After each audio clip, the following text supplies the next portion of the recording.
to harm you if you are eager to do good. Basically, if you love people and do good, day in and day out, no one's going to give you any hassles. It's rare.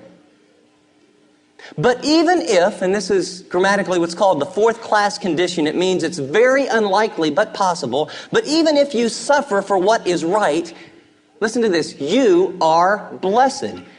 And this word blessed here doesn't have quite the idea of being happy, it's the idea of being privileged. You're privileged. You are privileged if God so looks at your life and says, I can trust this believer with suffering injustice because I'll use this Christian to impact people like few others in all the world. Now, beginning at the end of verse 14, he's going to give his game plan for suffering saints. How do you do it? How, in the midst of this pain, when there's anger, when there's bitterness, when it's not fair, you feel like walking out, you feel like shutting up, you feel like giving up, how do you suffer unjustly and do it well? He's going to give you 5 steps in the following verses. The first 2 are your emotional response. Let's read it. Command number 1, do not fear what they fear. Literally, it's don't fear their intimidation or their threats. And do not be frightened or troubled. The word frightened or troubled means to be shaken up, to be disturbed. It's used often and implies emotional turmoil. Step number 1 and step number 2 to responding in a way to unjust treatment is 1, don't be afraid. Number 2, don't allow it to paralyze your emotions. Don't get in emotional turmoil when people are giving you a hard time. Let me give you a proverb that I think Peter was drawing from. He's quoting from Isaiah 8, 12 and 13, and it was at a time when the nation of Israel was being attacked, and there was a king that was very uptight. And Isaiah says, don't you fear those men. You fear God, and he'll take care of you. Proverbs 29:25 says, the fear of man is a snare, but he who trusts in the Lord will be exalted. Don't be frightened, he says, because isn't that the issue? Isn't that the first part? I just want to draw back.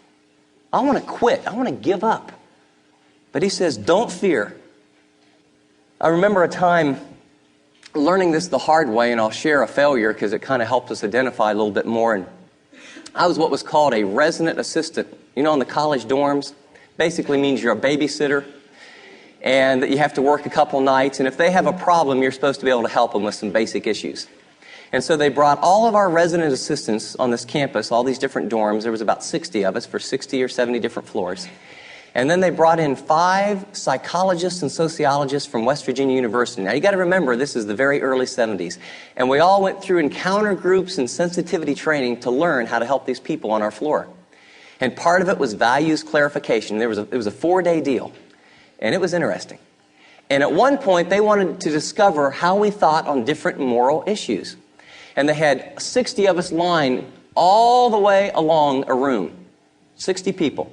And then they would ask you questions, and they said, the middle of the room is 0, that far end is a positive 100, you agree? That far end is a negative 100, you totally disagree.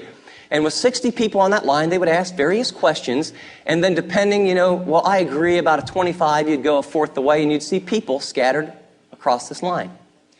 Well, the question came up, do you believe that premarital sex is morally wrong?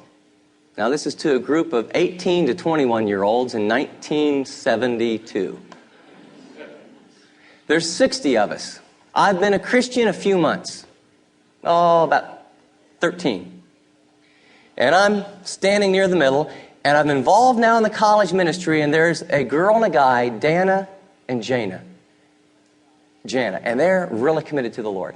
I mean, they really love God. And I'm wrestling with all this, and a lot of my buddies are here. And so they ask, and I'm going to tell you, 57 people moved all the way over to this side of the stage with a few stragglers in here. But it was from the 70s to the hundreds. 57 out of 60 said, yeah, if you love one another and all the rest. On the opposite end, over at the minus 100, here's this young couple holding hands, saying, no, it's wrong. And then there's this new